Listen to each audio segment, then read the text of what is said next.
the history of Colorado and the history of Rotary combined, and Ed's going to speak about history of mining.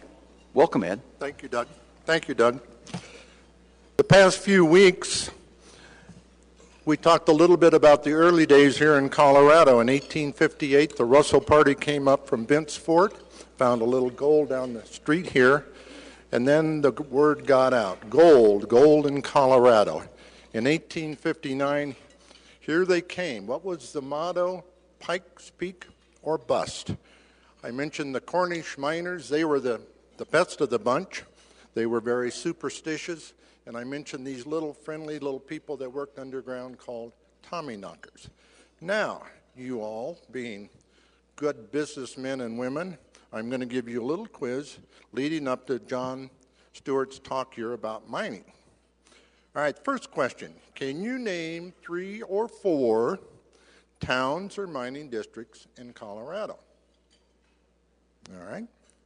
Gold Hill, Central City, Trinidad, Georgetown, Breckenridge, Aspen, Leadville, Tin Cup,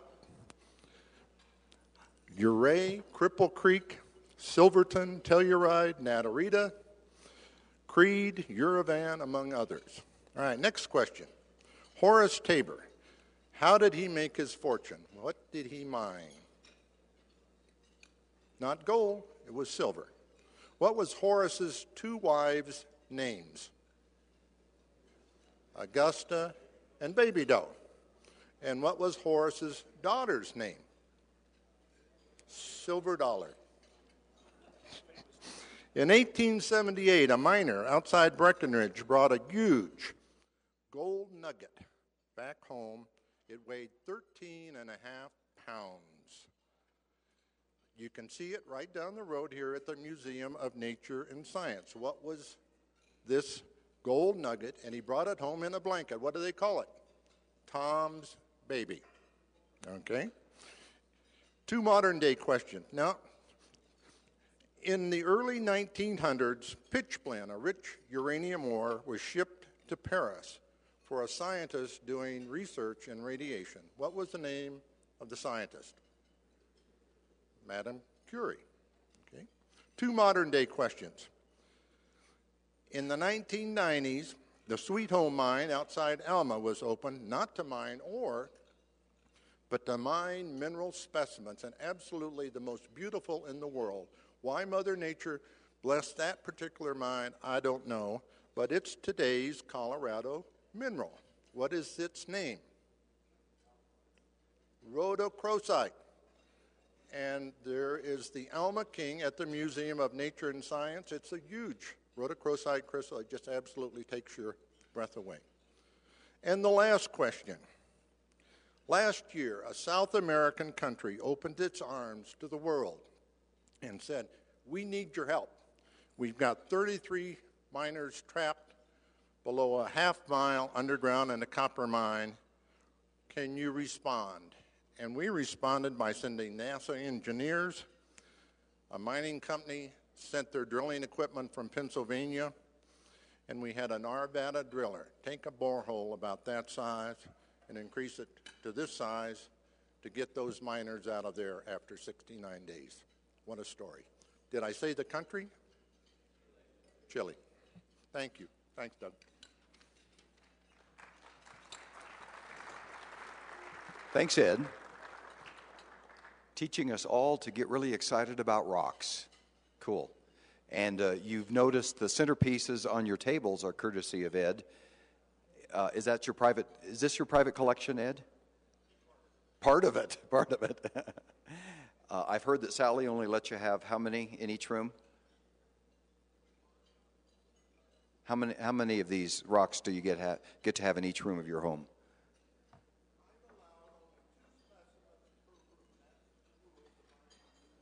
Sally allows 2 specimens per room in his house, too. So if you want to see more, we have to go over to the Crabtree's residence. Please welcome Jim Woodward up to the podium, and we have a memorial resolution to share in. Dr. Jim, good day.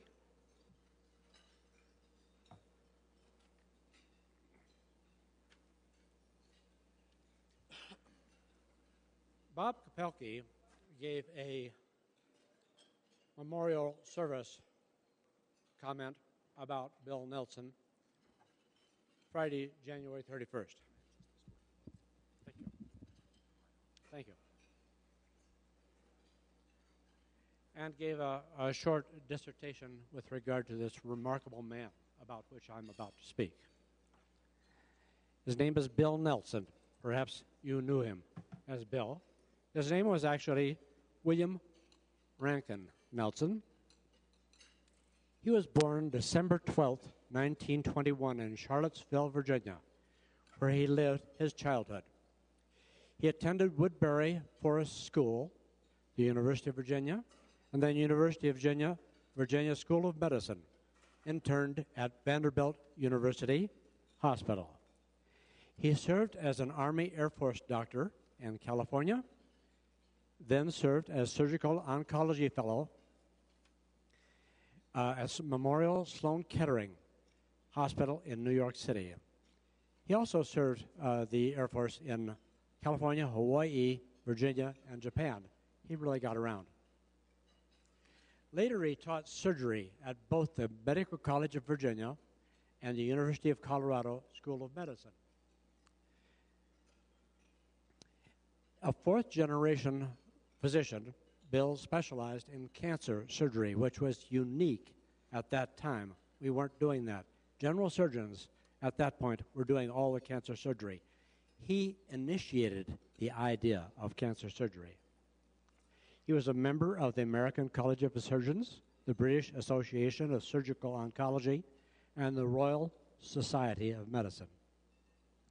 He served as president of the Colorado chapter of the American Cancer Society and the Society of Surgical Oncologists, as well as the Society of Head and Neck Surgeons, which was his particular interest. His honors include University of Colorado Residence Award for Outstanding Teacher and the American Cancer Society's St. George Medal. Bill was an active member of the Rotary Club of Denver.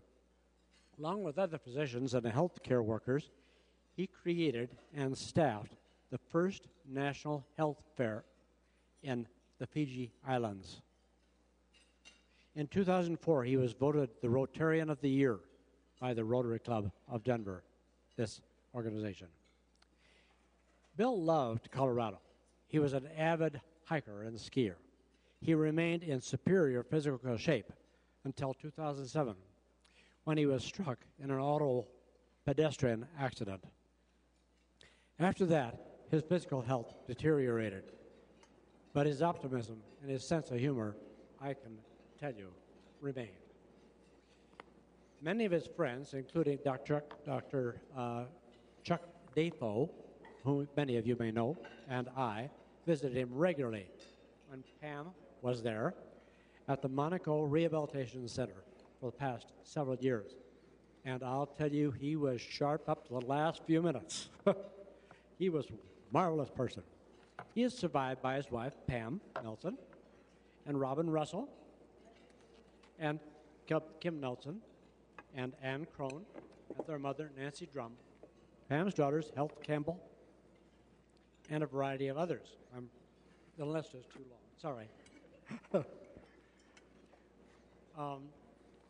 He was predeceased by his brother, Thomas Page Nelson, and his son, John Robert Nelson. His memorial service was held at St. John's Cathedral, where Bob Kopelke officiated.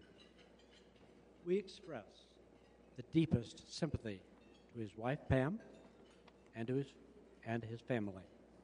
Mr. President, I move for the adoption of this resolution by a standing vote of the membership and others present.